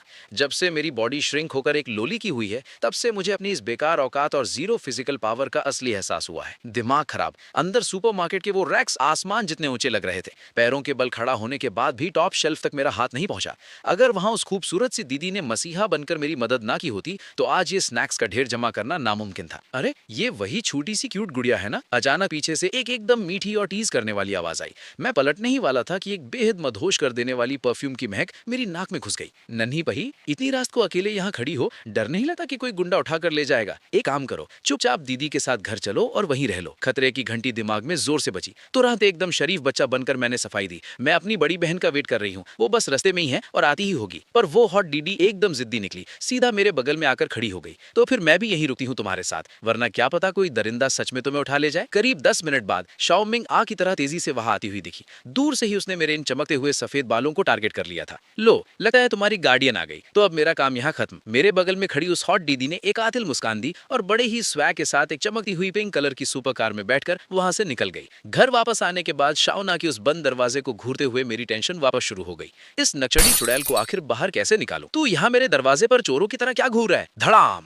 अचानक दरवाजा खुला और सामने शाओना गुस्से में आग बबूला कमर पर हाथ रखे मुझे घूर रही थी। हाथ में बड़े बड़े स्नैक्स के थैलों के साथ में वहीं पत्थर बन गया। थोड़ी शर्म और हिचकिचाहट के साथ मेरी आवाज निकली, तेरी बहन ने बताया कि तेरा मूड पूरी तरह खराब है, तो उसने स्पेसिफिकली मुझे भेजा है तेरा दिमाग ठीक करने के लिए। मैं उसकी बड़ी बहन हूँ, वो नहीं। ये सुनते ही शाओना का चेहरा गुस्से से काले तवे जैसा डार्क हो गया और वो झुंझलाकर जमीन पर जोर जोर से पैर पटकने लगी। उसका ये आग उगलता हुआ रूप देखकर मेरे होंठ फड़फड़ाने लगे। भाई, मैं तो यहाँ आग बुझाने और मनाने आया था, पर लगता है मैंने पेट्रोल डालकर आग और भड़का दी है। जैसे ही उसने जोर से दरवाजा पटकने की कोशिश की, मैं गोली की रफ्तार से आगे कूदा और पूरी ताकत से दरवाजा पकड़ लिया। अपने पैर का अंगूठा एकदम शातिर तरीके से डोर के गैप में फंसा दिया। अरे, इतनी जल्दी दरवाजा मत मार, ये स्नैक्स मैं स्पेशली तेरी पसंद के चुनकर लाया हूँ। पूरी जान लगाई है इनको लाने में। मुझे तेरी किसी भी की जरूरत नहीं है। अगर सच में मुझे खुश देखना चाहता है तो यहाँ से दफा हो जा। मेरी आगे की बात सुने बिना शाओना ने एक जोरदार धक्का मारा और ठीक अगले सेकंड भाम करके दरवाजा मेरे मुंह पर बंद हो गया। एक ठंडी सांस भरते हुए मैंने अपने इस नन्हे और कमजोर से जिस्म को घूरा। औकात ही मिट्टी में मिल गई है। एक छोटी सी बच्ची ने बिना मेहनत किए मुझे धक्का देकर गिरा दिया। लगता है इस नक्चड़ी चुड़ैल का गेम बजाने के लिए कोई नया मास्टर प्लान बनाना पड़ेगा। अगले दिन सुबह सुबह शाओ मिंग ने मुझे किसी गुंडे की तरह मार पीट कर नींद से जगाया। उसकी आवाज में भयानक तेजी थी। उठ जल्दी, सोना बंद कर, फटाफट तैयार हो, हमें अभी एयरपोर्ट जाना है पापा को लेने। पापा को लेने जाना है? क्या वो आज ही वापस टपक रहे हैं? पर आज तो मुझे कॉलेज जाना था ना। झटके से बिस्तर पर उठकर बैठते ही मेरी आंखों में एक भयानक कंफ्यूजन छा गया।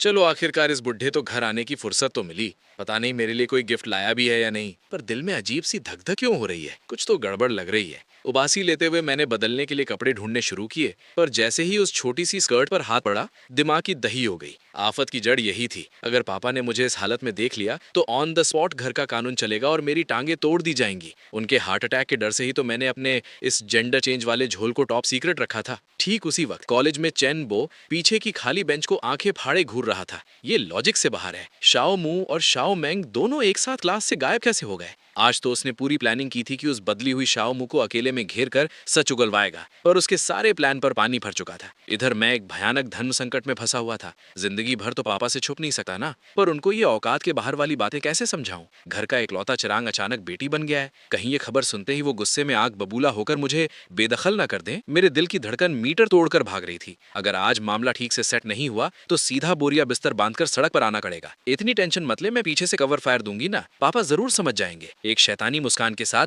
शाओ मेंग का अजीब सा प्लान सामने आया। एक काम करते हैं, थोड़ा बड़ा गेम खेलते हैं। मैं छुप जाऊंगी और जैसे ही तू पापा को आते देखे सीधा उनके गले लग जाना और जोर से चिल्लाना। देखते हैं उनका रिएक्शन क्या होता है। मेरा दिमाग पहले ही घुमा हुआ था। पागल हो गई है क्या? मैं ऐसी मौत वाली नौटंकी बिल्कुल नहीं करूंगा। बस इस सीन की कल्पना करते ही शर्म से जमीन में गड़ने वाली फीलिंग आ रही थी। बिना एक सेकंड सोचे मैंने सीधा रिजेक्ट मार दिया। अगर तूने ये स्टंट ठीक से कर दिया तो मैं तुझे नकद 200 रुपए दूंगी, बोल मंजूर है? शाओ मेंग का ये सीधा अटैक मेरी जेब की गरीबी पर था। ये एक ऐसा मस्त ऑफर था जिसे ठुकराना मेरे बस में नहीं था। Deal done. वैसे भी कहते हैं ना, एक असली मर्द वक्त आने पर झुकना भी जानता है। अब टाइम आ गया था मेरी अंदर की ऑस्कर विनिंग एक्टिंग दिखाने का। अगले ही सेकंड अपने बैग से एक बड़ा सा बैनर निकालते हुए जिस पर पापा का नाम लिखा था, शाओ मेंग की स्ट्रिक्ट वार्निंग आई। ध्यान रखना, एकदम हवा में उड़ते हुए उनके गले लगना है, बीच में चेन मत ओढ़ना। ठंडी कपकपा देने वाली हवा के बीच में वो बैनर पकड़े पत्थर की तरह खड़ा था और ठीक मेरी आंखों के सामने से पापा पूरे चौड़ में आगे निकल गए। भले ही अंदर से लाचारी फील हो रही थी, पर मुझे पहले से ही अंदाजा था कि ये भौकाल ऐसे ही होगा। ओए पुराने खिलाड़ी, कहाँ निकल लिए बिना देखे? एक लंबी सांस खींचकर मैंने पूरे गले की ताकत लगाकर एक जोरदार आवाज लगाई। ये आवाज सुनते ही पापा के कदम झटके से वहीं ब्रेक मार गए। घबराहट में इधर उधर देखते हुए कंफ्यूजन में उनकी उंगली खुद की नाक की तरफ उठी। उनके चेहरे पर बड़े बड़े क्वेश्चन मार्क्स छपे थे। अबे मैं तो अभी फ्लाइट से उतरा हूँ, कहीं ऊपर वाले ने आंख खोलकर मुझे ऑन द स्पॉट सगी बेटी तो गिफ्ट नहीं कर दी? पापा की उस जिंदगी पर शक करने वाली बेचारी शक्ल को देखकर आगे पीछे का सारा सोच विचार खत्म हो गया। सीधा एक भूखे शेर की तरह छलांग लगाकर मैंने उनकी टांग को पूरी ताकत से जकड़ लिया। अब होश उड़ने की बारी पापा की थी। दिमाग पूरी तरह हैंग। ये अब किस खानदान की गुम हुई बच्ची मेरे गले पड़ रही है? इसकी शक्ल तो मैंने पहली बार देखी है, पर सबसे बड़ी आफत, इसे मेरा नाम कैसे पता है और ये लगातार मुझे पापा पापा क्यों बुला रही है? अरे छोटी बच्ची, हम दोनों पहली बार मिल रहे हैं ना, ऐसे राह चलते किसी को भी बाप नहीं बनाते। पापा की आंखों में एक भयानक अलर्ट था, जैसे उन्हें लग रहा हो कि मैं किसी नए टाइप के ठगों के गैंग की मेंबर हूँ। मेरा दिमाग थोड़ा और शैतानी करने को मचल रहा था। एकदम रोने वाली बेचारी शक्ल बनाकर मैंने पूछा, तुम मेरे प्यारे पापा, क्या आप मुझे यहाँ लवारिश छोड़कर अकेले निकल जाओगे? बोलते बोलते मेरी आंखें पूरी तरह लाल हो गई। मेरी इस तरस खाने वाली मासूम हालत को देखकर आसपास गुजरने वाले अनजान लोगों के दिल भी पिघल गए, पर मेरे उन सख्त पापा पर इस ओवर एक्टिंग का घंटा असर नहीं हुआ। उन्होंने तुरंत जेब से फोन निकाला और आफत की तरह शियाओ मेंग का नंबर डायल कर दिया। उनके दिमाग में तब तक यही चल रहा था कि आखिर इस गले पड़ी आफत से छुटकारा कैसे पाएं। मेरी प्यारी बेटी, कहाँ मर गई तू? तेरे बाप के पीछे एक अनजान सी छोटी लड़की हाथ धोकर पड़ गई है। जल्दी आकर मेरी जान बचा। कौन सी छोटी लड़की? किसने आपकी इतनी बुरी तरह हवा टाइट कर दी? फोन के उस पार शियाओ मेंग अपनी हंसी रोकते रोकते पक्का इंटरनल ब्लीडिंग करवा चुकी थी। मुझे क्या पता ये आफत कहाँ से टपकी है। हाथ में मेरे नाम का बड़ा सा बैनर पकड़े खड़ी है और जबरदस्ती मुझे बाप बाप बुला रही है। मेरा खुद का दिमाग फटी पड़ी है। फालतू की बकवास बंद कर और जल्दी यहाँ आकर मुझे इस आफत से बचा। पापा ने पूरी तरह पैनिक मोड में आकर फोन पर चिल्ला दिया। कॉल के बाद पापा की हालत और भी दिमाग दही करने वाली हो गई। ये सफेद बालों वाली नन्ही परी किसी भी एंगल से उनका वो नालायक बेटा नहीं लग रही थी। पता नहीं किस खानदान की बिगड़ी हुई औलाद रास्ता भटक गई है जो आते जाते किसी को भी अपना बाप बना रही है। मैं सच में आपका वही सगा और नालायक बेटा शियाओ मू हूँ। मुझसे और नौटंकी नहीं झेली गई और मैंने सीधा सच उगल दिया। साथ ही एकदम स्मूथ तरीके से उनके हाथ से वो भारी ट्रॉली बैग भी खींच लिया। तू मेरे साथ कौन सा इंटरनेशनल लेवल का मजाक कर रही है? सच सच बता, क्या उस चुड़ैल शियाओ मेंग ने तुझे मुझे परेशान करने के लिए भाड़े पर लाया है? ठीक उसी वक्त शियाओ मेंग वहां टपक पड़ी। तू आखिर आ ही गई। ये कौन सी नौटंकी चल रही है यहाँ? फटाफट सारा सच बोल। मैंने फोन पर क्लियरली बताया तो था, ये 100% ओरिजिनल और असली पीस मेरा सगा भाई ही है। सीधे शब्दों में बोलूं तो इसके अंदर का जीन अचानक से म्यूटेट बदल गया है। शियाओ मेंग ने पूरे कॉन्फिडेंस के साथ मेरी तरफ उंगली करके जस्टिफाई किया। अबे एक हटा कटा जवान लड़का अचानक ऐसी आफत औरतों जैसी शक्ल में कैसे बदल सकता है। सीधे सीधे सारा सच उगल, वरना छोड़ूंगा नहीं। रात को आंखें बंद करके सोया था, सुबह उठा तो ये हालत ही। इसके अलावा और कौन सा जादू टोना हो सकता है भला। मैंने मजे से अपने सफेद बालों की एक लट को उंगली पर लपेटा। कसम से इन बालों का सिल्की फील एकदम प्रीमियम क्वालिटी का है। ये लॉजिक सुनते ही पापा के चेहरे के रंग एकदम सतरंगी हो गए। उन्होंने दोनों हाथ आगे करके इस फालतू किस्से को पूरी तरह रिजेक्ट मार दिया। रहने दे अपनी फालतू की स्क्रिप्ट। तुम दोनों भाई बहन मिलकर मुझे बेवकूफ बना रहे हो। सीधे सीधे बताओ मेरा असली बेटा कहाँ छुप कर बैठा है। ये बोलते ही वो किसी रेडार की तरह गर्दन घुमा घुमा कर आसपास ताड़ने लगे। घर वापस लौटते वक्त टैक्सी में भी पापा पूरी तरह जिद पर अड़े थे। उनको किसी भी हाल में इस सफेद बालों वाली लॉली की असली औकात जाननी थी। शिया ओमेंग अब इतनी थक चुकी थी कि उसने बहस करने से ही संन्यास ले लिया, और मैं पूरे रास्ते सिर झुकाए यही दिमाग लगा रहा था कि आखिर किस मास्टर प्लान से इस बूल्हे को सच्चाई पर विश्वास दिलवाया जाए। जैसे ही गाड़ी घर के दरवाजे पर रुकी, मेरे दिमाग में अचानक बिजली कौंध गई। Bulb on. आखिरकार मुझे एक ऐसा ब्रह्मास्त्र याद आ ही गया जो मेरी असली आइडेंटिटी 100% प्रूव कर देगा। शियाओमू कहाँ है बे? तेरा बाप लौट आया है, जल्दी बाहर आकर रेड कारपेट बिछा। घर में एंट्री मारते ही पापा ने अपनी पुरानी आदत के हिसाब से एक जोरदार दहाड़ मारी। क्या शियाओमेंग ने आपको उस भयानक और होश उड़ा देने वाले कांड के बारे में नहीं बताया? माँ ने हॉल में आते ही एक भारी सस्पेंस वाली नजर पापा पर डाली। पापा पहले तो पत्थर बन गए, फिर उन्होंने गुस्से से नाक सिकोड़ी। अरे वाह, तो अब पूरा खानदान मिलकर एक ग्रुप बनाकर मेरा पोपट बना रहा है। मानना पड़ेगा, तुम्हारी ये नौटंकी वाली स्क्रिप्ट एकदम सस्ती और तीसरी क्लास है। मैं पूरे कॉन्फिडेंस के साथ चौड़ा होकर आगे आया। पापा, मुझे अपनी औकात साबित करने के लिए बस आपका एक टॉप सीक्रेट राज खोलना है। अब अपने कान खोलकर ठीक से सुनिए। मेरा वो खतरनाक राज सुनते ही पापा का चेहरा वहीं का वहीं जम गया। डर और पैनिक के मारे उन्होंने मदद की भीख मांगती हुई निगाहें बगल में खड़ी माँ पर डाली। माँ ने बिना एक सेकंड वेस्ट किए पलटकर सीधा बाथरूम की तरफ दौड़ लगाई। कुछ ही सेकंड्स में उनका चेहरा भयानक डार्क हो चुका था और वो हॉल में वापस आई। उनकी मुट्ठी में वो सबसे बड़ा और आखिरी सबूत पूरी ताकत से दबोचा हुआ था, एक छोटा सा वाटरप्रूफ बैग। घर लौटते ही ऐसे दिमाग फाड़ देने वाले सेंचुरी के सबसे बड़े सवाल से टक्कर होगी, ये पापा ने सपने में भी नहीं सोचा था। क्या तू सच में मेरा वही सगा बेटा है? पापा आखिरकार स्पीचलेस हो चुके थे। नए रूप को घूरते हुए उनके चेहरे पर अलग अलग रंग आ जा रहे थे। बस रात को सोया और सुबह जेंडर चेंज? ये कौन सी साईफाई मूवी का स्क्रिप्ट चल रहा है मेरे घर में? मैंने अपना आखिरी पता फेंक दिया था। अब आप मानो या ना मानो, मैं ही आपका 100% ओरिजिनल और सगा बेटा शाओमू हूँ। ठीक है, फिलहाल के लिए इस औकात के बाहर वाली और अजीब बात पर यकीन कर लेता हूँ। इस भयानक और पक्के सबूत के सामने पापा ने आखिरकार घुटने टेक दिए। माहौल में ऐसी अजीब सी ऑकवर्डनेस थी जिसे चाकू से काटा जा सके। आगे चलकर पापा के साथ एक ही छत के नीचे रहना कितना भयानक और शर्मनाक होने वाला है, इसका ट्रेलर मुझे अभी से दिख गया था। अगले दिन कॉलेज में चेनबो की हालत ऐसी थी जैसे उसकी बेंच पर कांटे बिछे हों। वो बार बार चोरों की तरह मेरी तरफ ताड़ रहा था और फिर चुपचाप सिर झुकाकर पागलों की तरह अपने फोन का कीबोर्ड पीटने लगता। अगले ही सेकंड मेरी पॉकेट में फोन वाइब्रेट हुआ। ये दरिंदा रोज रोज मुझे हरास करने से बाज नहीं आएगा। अगर ऐसी ही आफत चलती रही तो मेरी आइडेंटिटी का भांडा फूटने में ज्यादा टाइम नहीं लगेगा। मैसेज खोला तो लिखा था, भाई घर के उन बुड्ढों ने मेरी शादी के लिए जीना हराम कर दिया है। मेरा दिमाग पूरी तरह फट रहा है। तू ही बता मैं क्या करूं? मैंने तुरंत स्क्रीन पर उंगलियां चलाई। इन सब आफतों में मैं क्या आइडिया दूं? क्या तू चाहता है तेरा भाई औरतों के कपड़े पहनकर तुझसे शादी कर ले? चेनबो का रिप्लाई गोली की रफ्तार से आया। चल निकल यहाँ से। किसको चाहिए तू? मैं यहाँ दिमाग खपा रहा हूँ कि इन घर के जिद्दी और पुराने ख्यालात वाले बुड्ढों को कैसे बेवकूफ बनाऊं। स्क्रीन पर उसकी लाइन किसको चाहिए तू पढ़ते ही मेरे दिल को इतनी ठंडक मिली कि जैसे सदियों का बोझ उतर गया हो। चलो, कम से कम इस दरिंदे को मेरी बॉडी में इंटरेस्ट नहीं है। मैंने मजे लेते हुए टाइप किया, अरे किसी भी सुंदर सी लड़की को पैसे देकर टेम्पररी एक्टिंग करवा लेना। तू एक अमीर बाप की औलाद है। तेरे पैसों के आगे तो कॉलेज के गेट से लेकर पेरिस तक लड़कियों की लाइन लग जाएगी, पर मेरे दिल को तो असली सच्चा प्यार चाहिए ना भाई। लगता है इस जन्म में तो मेरा पता पूरी तरह साफ है। माँ ने आखिरी धमकी दे दी है, अगर इस वीकेंड किसी लड़की को घर नहीं लाया तो जबरदस्ती मुझे किसी ब्लाइंड डेट पर भेज देंगे। मेरे भाई प्लीज मुझे इस नरक से बाहर निकाल। मैंने वापस वही आइडिया ठोका, तो थोड़े पैसे फेंक और किसी टेम्पररी एक्टर को हायर कर लेना।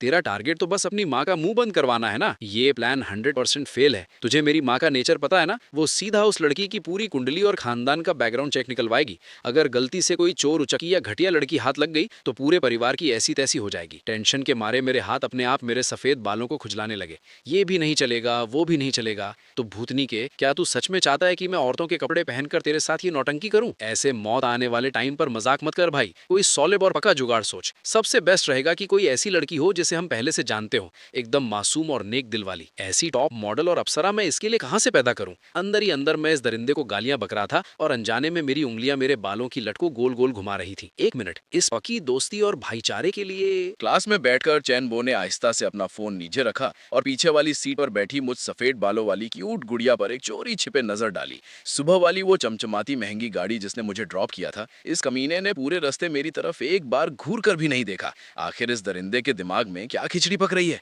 पूरी तरह गहराई से दिमाग दौड़ाने के बाद आखिरकार मेरा पैसा छापो मास्टर प्लान ऑन हो गया। उंगलियों से तेजी से स्क्रीन पर टैप करते हुए मैंने मैसेज ठोका, तो फिर मेरी वो सफेद बालों वाली छोटी रिलेटिव कैसी रहेगी? मैंने उसको तेरी सारी डिमांड्स बता दी हैं, अपना लोकेशन भेज, मैं अभी उसको वहां भेजता हूँ। मैसेज पढ़ते ही चैन बो खुशी के मारे अपनी बेंच से हवा में उड़ने वाला था। पूरे भौकाल और इमोशन के साथ उसका रिप्लाई आया, ओ मेरे भगवान, मेरे बाप, मेरे देवता, अपने इस बेटे का प्रणाम स्वीकार करें। स्क्रीन के इस पार मेरी एक भयानक और शैतानी हंसी गूंज रही थी। एक स्ट्रिक्ट वार्निंग के साथ मेरा मैसेज गया, पर पहले ही क्लियर कर दूं, उस लड़की ने सख्त नियम रखा है कि कोई भी फिजिकल टच या हाथ लगाना अलाउड नहीं होगा। बाप, तू पूरी तरह टेंशन फ्री रहे, तेरा भाई अपनी लिमिट में ही रहेगा। चैनबो इस वक्त 7वें आसमान पर नाच रहा था। किसी अनजान और थर्ड क्लास एक्टर को मार्केट से उठाने से तो लाख गुना बेहतर था कि किसी जान पहचान वाले को ले जाया जाए। कम से कम बाद में ब्लैकमेलिंग का डर तो नहीं रहेगा। पर इस बेचारे बेवकूफ को कहां पता था, दुनिया का सबसे कड़वा सच यही है कि जो इंसान आपको सबसे बुरी तरह गड्ढे में धकेलता है, वो अक्सर आपका सबसे करीबी और जिबरी इंसान ही होता है। सीन कट हुआ और वापस मेरे उस प्यारे से घर पर आया। अचानक दरवाजे पर पापा के भारी हाथों की ठक ठक गूंजी। एक भयानक सुपीरियोरिटी और गुस्से से भरी उनकी आवाज आई, ओए नालायक, तू तो पैदा ही अपने बाप की ऐसी तैसी करवाने के लिए हुआ है। एकदम अजीब सी शक्ल बनाते हुए मेरी नजरें फोन स्क्रीन पर गईं। स्क्रीन पर एक बड़ा सा चमकता हुआ टाइटल मेरी आंखों में घुस गया, शॉकिंग। एयरपोर्ट पर एक निर्दयी बाप ने अपनी मासूम बेटी को लावारिस छोड़ा। सच्चाई आपके होश उड़ा देगी। और तो और कुछ वेल्ले नेटिजन्स ने तो इस मासूम लड़की यानी मेरी पूरी बैकग्राउंड हिस्ट्री तक खोद निकाली थी। आराम से उस टॉप ट्रेंडिंग न्यूज पर टैप करते ही मेरे होश उड़ गए। बाप रे बाप, इन खतरनाक और शातिर इंटरनेट वालों ने तो मेरी वो पुरानी लाइव स्ट्रीम वाली रिकॉर्डिंग भी निकाल कर लीक कर दी थी। इंटरनेट पर आम जनता पापा को एक गंदे बाप की तरह लिंच करने पर उतर आई थी। गालियों और घटिया बातों की बाढ़ आई हुई थी। कैजुअली कमेंट सेक्शन स्क्रॉल करने पर वहां दूर दूर तक बस उस जलील बाप को गालियां पड़ रही थी। कसम से पब्लिक ने ऐसी आग लगाई थी कि मामला औकात से बाहर जा चुका था। पापा की तरफ देखकर बड़ी बड़ी आंखों से क्यूट तरीके से पलके झपकाते हुए और अपनी हंसी दबाते हुए मेरे मुंह से निकला, बहुत बहुत बधाइयां पापा, आप तो ट्रेंडिंग लिस्ट में सीधा नंबर 1 पर बैठे हो। इस बार आप पूरे इंटरनेट पर आग की तरह वायरल हो गए हो। पापा की खूनी नजरें मुझे ऐसे घूर रही थी जैसे अभी मेरा खून पी जाएंगे। दांत पीसते हुए उनकी दहाड़ निकली, पहले मुझे तेरी इस शक्ल पर थोड़ा शक था, पर अब मैं 100% फुल कॉन्फिडेंस के साथ गारंटी दे सका हूं कि तू ही मेरा वही सगा और नालायक बेटा है। मेरा दिमाग ब्लैंक हो गया। पर क्यों अचानक इतना यकीन कैसे? क्योंकि बाप को इस तरह कचरे में मिलाने वाला ये नीच टैलेंट सिर्फ मेरे खानदान की ही नस्ल में हो सकता है। अगर तेरी ये नई शक्ल इतनी खूबसूरत और क्यूट नहीं होती ना, तो मेरा थप्पड़ अब तक तेरे गाल पर छप चुका होता। गुस्से में बड़बड़ाते हुए पापा पलटकर निकल गए। तभी मेरे फोन में नोटिफिकेशन की बारिश होने लगी। डिंग डिंग। शॉर्ट वीडियो ऐप खोलकर देखा तो पूरी स्क्रीन पर मेरे लिए पब्लिक के ओ बेचारी वाले मैसेजेस और तरस खाने वाले कमेंट्स थे। उनकी बातें पढ़कर एक सेकंड के लिए तो मैं खुद इस इल्यूजन में चला गया कि सच में मेरे सगे बाप ने मुझे कचरे में फेंक दिया है। उस वीडियो पर चमकते हुए मिलियंस के भयानक व्यू काउंट को ताड़ते हुए मैं सोच में पड़ गया। किसको पता था कि मेरे इस अकाउंट पर सिर्फ एक ही पोस्ट पड़ा था, वो भी आधी रात को फीलिंग लेने वाली एक एनिमे फोटो, जिसके नीचे मैंने एकदम सस्ती और क्रिंज रोने धोने वाली शायरी चिपका रखी थी। फॉलोअर काउंट को रॉकेट की तरह 1,80,000 की लिमिट क्रॉस करते देख पूरी हिम्मत जुटाकर मैंने गो लाइव का बटन दबा दिया। कल की स्ट्रीम में बस मरे गिरे 500 लोग आए थे। आज अगर 1000 व्यूअर भी आ गए ना, तो मेरा दिन बन जाएगा। पर ये क्या भौकाल था, लाइव बटन दबाते ही पूरा चैट रूम सुनामी की तरह अचानक से पैक हो गया। मेरी हालत वही लकड़ी की तरह जम गई और आंखें फाड़कर स्क्रीन पर तेजी से भागते हुए उन नंबर्स पर मेरी नजरें टिक गईं। बस 2 सेकंड, सिर्फ 2 सेकंड पास हुए थे और लाइव वॉचिंग सीधा 1 लाख की लिमिट तोड़कर आसमान फाड़ चुकी थी।